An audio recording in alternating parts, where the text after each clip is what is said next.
ẹ dákun ẹ̀yin tẹ́ mọ́ ń gbé kámẹ́rà sáwọn èèyàn lójú pé kí wọ́n máa ṣe fídíò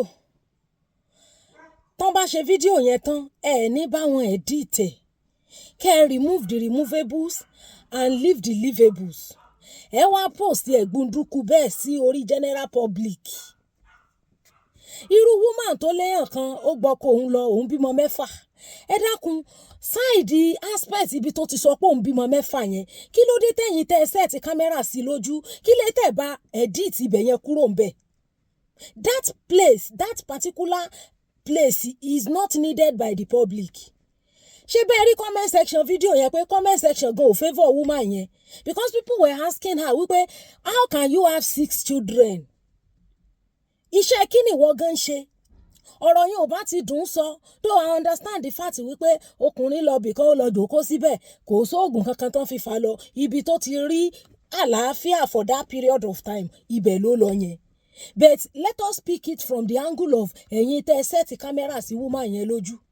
Tẹ́ bá set camera sáwọn èèyàn lójú tàbí tẹ́ bá fẹ́ grant interview torí èmi bí mo ṣe wà yìí béèyàn bá ní òun fẹ́ gbé mi wá ṣe interview màá sọ pé kí lẹ fẹ́ bi mí.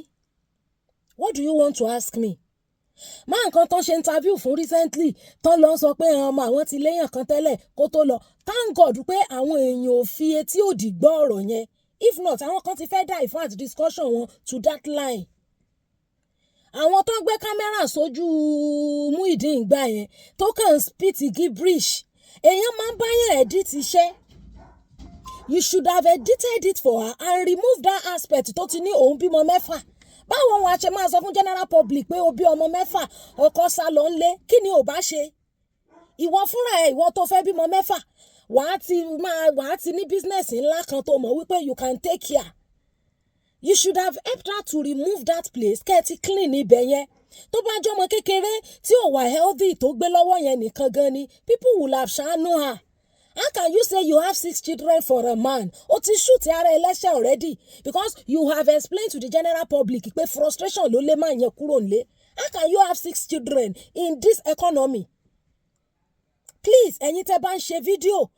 tẹ́ ń gbé kámẹ́rà sójú àwọn èèyàn kan ṣe fídíò for the general public ẹ bá wọn edit ẹ̀. There was a woman náà tó lóun bímọ 3 tí mo gbé sórí page mi ọ̀rẹ́ mi kan ló send fídíò yẹn sí mi. People were saying that ó tún wá ní oúnjẹ gbèsè 2.5 million kí ló dé tẹ́ ẹ̀ bá remove ibẹ̀ yẹn kúrò ẹ bá àwọn video editing app wà.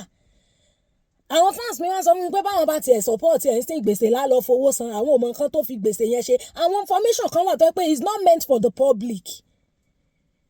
That is lábala ẹ̀yin tẹ́ ń set camera sójú àwọn èèyàn kan máa ṣe fídíò then ìwọ náà tó bí ọmọ 6 jọ̀ọ́ fi ìwọ náà fi ṣírò ara ẹ̀ iṣẹ́ kí ló ń ṣe. Tẹ́ bá rí different comments lórí comment section mi in fact àwọn obìnrin gan tún náà comment o women are the one commenting this time around not even ọkùnrin kan ṣoṣo tí mo lè rí comment ẹ̀ kà ló sọ pé ìgbà kan òun náà ṣe bẹ́ẹ̀ torí òun fẹ́ kí brain ìyàwó òun kó reset òun ní láti act bí ẹni pé òun ò care fún mọ́ because òun fẹ́ kí brain ẹ̀ set òun fẹ́ kí brain ẹ̀ tó bá miss òun á mọ iyì òun pé òun ti ṣe bẹ́ẹ̀ rí. But all other comments ọ̀dọ̀ obìnrin ló ti wá and women were saying how can you say you have 6 children?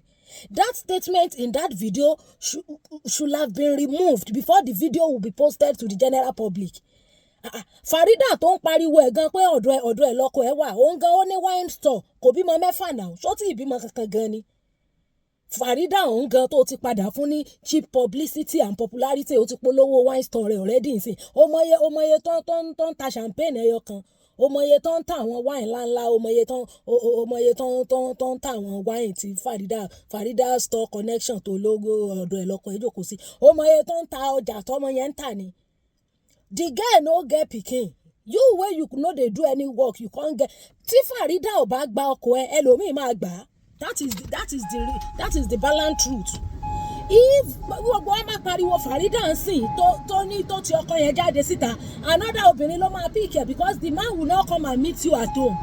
Tọ́rọ mọ̀ pé problem tó léun kúrò ńlé lọ́dọ̀ ẹ̀ that problem is still there it has not been solved. How can you say you have 6 children? Ọmọ 6 1 2 3 4 5 6 ẹ̀yin gan ní àyà ẹlòmíì tó lè dánmọ tọ́jú gan kò tí ì bí kankan ẹ̀bùn lọ́mọ Ọlọ́run ló ń ṣe bẹ́ẹ̀ èèyàn máa ń plánù èèyàn gbogbo àwọn òwe Yorùbá gbogbo ń tọ́mọ jẹ́ ti wà lọ́wọ́ ẹ̀ gbogbo àwọn yẹn wọ́n kàn fi yẹn encourage yín kẹ́ lè mọ bímọ dálẹ̀ ni. Now ẹ jọ̀ọ́ fún àwa tá ń crucify rẹ̀ ẹ má jà crucify ẹ̀ ẹ má jà bínú sí àwa tó bá wù láti support ẹ̀ let's support her lábala tiẹ̀ lábala Farida ẹjọ́ ẹni tó bá mọ̀ ẹ bá ń share fídíò ìdọ́dọ̀ ẹ̀ ìwọ náà mọ̀ pé ó lè fẹ́ máa yẹn you know you can't marry that man tó bá yẹ kó ti dáná rẹ ó ti fẹ́ ọwọ́ lẹ́sìn àlèmọ́ lè sọ but ní ìsìn he has not fẹ́ ọ èmi mọ̀ pé ìwọ náà kàn fi ń ṣe pẹ́pẹ́ dẹ̀mù fún woman tílé yẹn ni dákunjọ ń torí Ọlọ́run nírú ń gbé sọnù torí ibi ọmọ gánsìn a gbọ́ pé wọ́n láwọn kan ti ń jẹ́ yọ̀ǹda rẹ̀ lálàáfíà kọ́ padà lé kọ́ lọ rèé mójútó lé rẹ̀ torí fẹ́ kàn tẹ́lẹ̀ ẹni tó jẹ́ pé frustration ló ti bọ́ta kó tó di párọ̀ igan ṣẹlẹ̀ láti máa sọ pé àwọn ọkùnrin tí wọ́n máa ń fẹ́ àwọn ìyàwó kejì fẹ́ kẹta yẹn kì í ṣe wípé wọ́n nífẹ̀ẹ́ àwọn ìyàwó yẹn torí frustration tó lé wọn kúrò ńlé òun náà ṣe lọ ń fẹ́ kejì fẹ́ kẹta it's not as if gbogbo trial love of their life tí màá yẹn ò bá da ìyálé ò ní bímọ mẹ́fà fún are you understanding me frustration tó ti jáde ló ti wá sọ́dọ̀ títí ẹ and as a matter of fact ọkọ tán ti fi bímọ mẹ́fà frustration woman yẹn tó bá wo súra ìwádìí pé kò fi bẹ́ẹ̀ ṣiṣẹ́ mọ́ọ̀chì the fact pọ́kùnrin máa rí lójoojúmọ́ máa rọ́mọ mẹ́fà ńlẹ̀ ó kọ́ ọkùnrin yẹn máa kú gan ni so ọ̀dọ̀ ẹ tó wà yẹn sìn ó ń kú lọ fún stress àti gbogbo depression gbogbo frustration ayé ẹ̀ ni ìwọ náà mọ̀ pé òsín tó fọkùnrin ọlọ́mọ márùn-ún ṣe ṣóyí ọba ẹ̀ ní ìsìn torí Ọlọ́run ká ní mo mọ́ kí ẹ ní bá kí ọ yọ̀ǹda rẹ̀ lálàáfíà kọ́lọ́ rẹ̀ mójútó àgbélébù rẹ̀ kó rè gbé àgbélébù rẹ̀ because kò sí ní tó fẹ́ fi ṣe ó ti bímọ mẹ́fà already wọ́n ní márùn-ún ló kù ó ti bímọ mẹ́fà ìkan kú ó kù márùn-ún so I don't think the man can wúlò for ìwọ gan are you understanding me mi ò mẹ́rí mi ìbẹ́ ga o èmi kàn try láti ṣàlàyé because èmi ò ṣẹ̀ṣẹ̀ máa ṣerú àwọn iṣẹ́ yìí bẹ́ẹ̀ ńgbà tẹ́ ti gbélé wa public tó bá yẹ offline ni we will have attended to it offline. I understand the fact that kò sí ẹni tọ́lọ́run dá tí ò nífẹ̀ẹ́ ibi àlàáfíà tí ó jókòó sí frustration ló ti máa yẹn wá sọ́dọ̀ ẹ kì í ṣe pé ìfẹ́ kan ló wà ń bẹ̀ then gbogbo ẹ̀yin tẹ́ ń ṣe pé fún Farida ẹ lọ wá ibi jókòó sí ẹ lọ wá ibì kan tẹ́ ẹ máa jókòó sí sọ̀rọ̀ mi ti yé yín báyìí nísìn ẹ lọ wá ibi jókòó sí Farida tí gbogbo yín pariwo yìí tí ò bá fẹ́ máa yìí another person ló máa fẹ́ máa yìí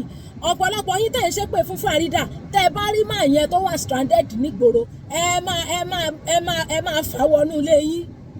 so please ẹ mọ̀ crucify Farida bóyá mẹ̀sáyà gan ni Farida jẹ́ fún máa yẹn at this time àmọ́ level frustration tó ti rí nínú ilé ìgbà tí woman yẹn tiẹ̀ ti ṣùtà rẹ̀ lẹ́sẹ̀ tó ti lóun bímọ mẹ́fà ká ní òsọ pé òun bímọ mẹ́fà ń sìn àbá máa contemplate pé bóyá ogun ni kò sóògùn kankan bẹ́ẹ̀ frustration ló ti máa yẹn dànù because the wife does not seem to look like somebody who has good job ọ̀pọ̀lọpọ̀ ẹ̀yin tẹ́ máa cry for help àwọn tẹ́ ní kán wá bùn yín lówó kán wá support yín ọmọ kan lẹ́lòmíì bí méjì ẹ̀yin tẹ́ ní kán wá fún yín lówó ẹ bímọ mẹ́jọ so please don't crucify Farida so ìyẹn ní abala ti Farida yọ̀ǹda rẹ̀ jó mọ́ lọ lálàáfíà because frustrated man ni ọmọ márùn ló ti nílẹ̀ tó bá dẹ̀ wo ọmọ kékeré ìkókó yẹn wá rí pọ́mọ yẹn ò wà healthy àwítán ìyálé ní ọmọ yẹn ò ní last born how sure are you pé ò ní last born tọ́rọ́kọ ẹ̀ ò sílé ni bóyá ò bá tún ti lóyún ẹlẹ́ẹ̀keje bóyá orí 13 ló bá ti mọ̀ ronú last born are you getting me so Madam Farida please allow him to go in peace ìyẹn tó bá jẹ́ pé because I'm very sure you can't o lè fẹ́ máa yẹn o kàn fẹ́ fi ṣe pẹ́pẹ́ dẹ̀mù fún woman ti lé yẹn for this main time ni then bàbá ìmọ̀rúkọ máa yẹn ó dáhùn pọ́n dárúkọ ẹ̀mí ti ẹ̀ rántí much ẹ padà sí ilé yín kẹ́ ẹ lọ rè mójútó àgbélébù yín because with all indication pẹ̀lú gbogbo nǹkan tẹ́ ẹ ṣe yín sìn is a proof pé polygyny ò sí fún yín no matter the wahala tí ìyálé bá ń fún yín you have to still be going there. But for you to 100% abandon somebody for another person, you are not qualified for polygyny. Àmọ́ bó ṣe máa ń ṣàkí àwọn ọkùnrin tán bá ṣe róbò tuntun. Notwithstanding, ọmọ mẹ́fà tẹ́tí bí tó kù márùn-ún, you have to go and mójútó them. Kódà kẹ́yàn ní àwọn mẹ́ta, kíkan jóṣó, kíkan jájẹ́, kíkan jẹ́ mèrè. Ọmọ tọ́ lé wọn lẹ́yọ kọ̀ọ̀kan ni. Torí bọ́n ṣe jójó jájẹ́ jẹ́ mèrè, ìwọ náà lọ fẹ́ wọn. You have to balance it. and the character tẹ́ put on yìí sà ó túmọ̀ sí pé polygyny ò sí fún yín ẹ lè jókòó ti Farida kẹ wá abandon ẹni tó bímọ mẹ́fà though I understand the fact pé bùkátà náà ló lè yín kúrò níbẹ̀ because ó yé wa but you have to balance it bẹ́ẹ̀ bá tiẹ̀ fẹ́fẹ́ Farida náà ẹ̀ sá tiẹ̀ dáná náà so ẹ dákun torí Ọlọ́run ẹ balance up then gbogbo ẹ̀yin general public ẹ má wulẹ̀ ṣépè fún Farida then ẹ̀yin tẹ́ ń crucify ìyàwó ẹ má bínú sí i àwọn tán bá ṣe fídíò yẹn náà bá edit ẹ̀ àwọn nǹkan kan wà téèyàn ò kì í sọ nígbà tó if àwa tá a jẹ́ social media person tá a bá fẹ́ kẹ́ ẹ gbọ́ kẹ́ ẹ mọ̀ lẹ máa gbọ́ òǹdẹ̀ lẹ máa mọ̀ there are things there is nobody tó wà private nípa live ẹ̀ tó ẹni tó jẹ́ social media person there are things you don't say on air bó lọ ṣe ọ̀ ń wá ràn lọ́wọ́ lọ́dọ̀ àwọn èèyàn ó cry out wípé èèyàn kan gbọ́kọ̀ ẹ lọ ó tún wá lọ bímọ mẹ́fà ó ti ṣùtì ara ẹlẹ́ṣẹ̀ àwọn obìnrin ẹgbẹ́ gan ò ní support ẹ but me understand as much as táwọn obìnrin ẹ tẹ́ bá lọ wo comment section yẹn kì í ṣe wípé wọ́n kórìíra rẹ̀ o they were just being sincere they were just telling her the truth that can you say you have 6 children tọkùnrin yẹn ò bá dáa ò ní bímọ púpọ̀ fún ní sáìdì ibi táwa ti wá iye ọmọ téèyàn bá bí fọkùnrin ó wà lára tán fi mọ̀ bóyá ọkùnrin yẹn dáa àbí ò dáa tọ́rọ́ bìlífù pé tókùnrin ò bá dáa ò ní bí kíní kò bí kejì kò bí kẹta kò bí kẹrin kò bí karùn kò bí kẹfà kò sí dáa irọ́ ni frustrate ìbùkátà ló fi tì dànù ṣẹ̀dẹ̀ rí àwọn ọkùnrin tí bùkátà bá ti pọ̀jù náà bá wà ó máa ń pa okó wọn ọ̀dọ̀ Farida tó wà sí kò sí bùkátà ń bẹ̀ wọ́n á sùn wọ́n á jí wọ́n á dóra wọn wọ́n á jẹun á dín ẹyin á fi tíì sí á ṣe su sí á ṣe oúnjẹ fún á rò fọ́ fún á bá aṣọ bẹ̀ á gbé àrò àmàlà á gúnyán sí á ṣe gbogbo ẹ̀ á ṣe oríṣiríṣi nǹkan kò sí ọmọ kankan tí ó máa pariwo pé dáàdi òun owó ń kọ́ but ẹ̀yin tẹ́ bá mọ̀ pé ẹ nífẹ̀ẹ́ woman ọlọ́mọ mẹ́fà yẹn instead tẹ́ fi ń ṣépè fún Farida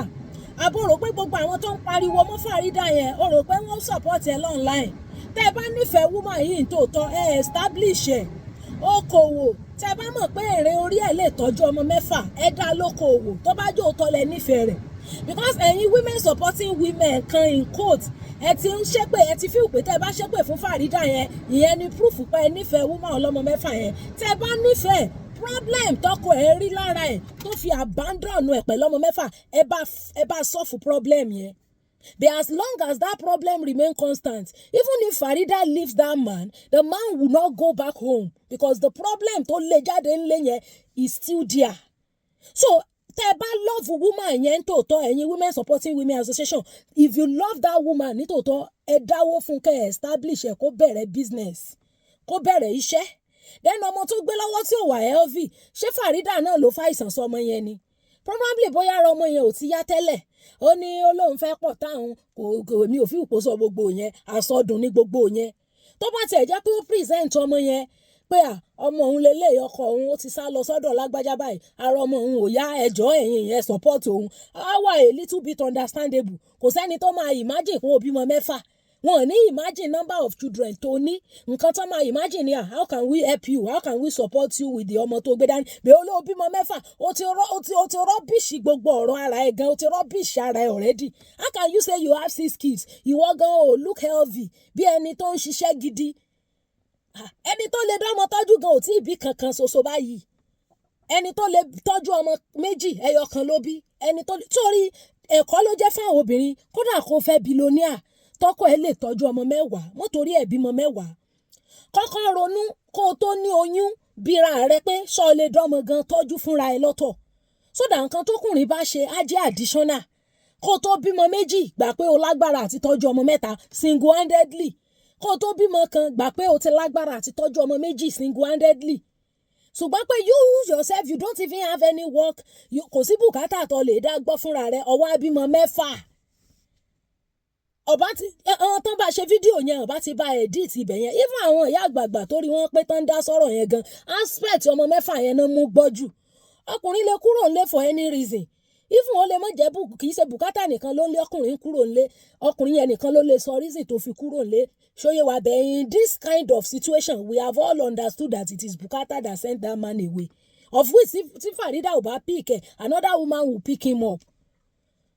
so ẹ jọ̀ọ́ ẹ̀yin tẹ́ bá mọ̀ pé ẹ nífẹ̀ẹ́ woman yẹn tòótọ́ ẹ dáwó fún un kó bẹ̀rẹ̀ iṣẹ́ ẹ establish ẹ tẹ́ ẹ bá ti lè ṣe yẹn ẹ mọ̀ wulẹ̀ sí pé fún Farida it's not about Farida it's about the problem of bùkátà that is too much in the inú ilé òun ló lé máa yẹn jáde if it is not Farida it will have been someone else as well so ẹ jọ̀ọ́ nítorí Ọlọ́run ẹ má jẹ́ ká mọ romance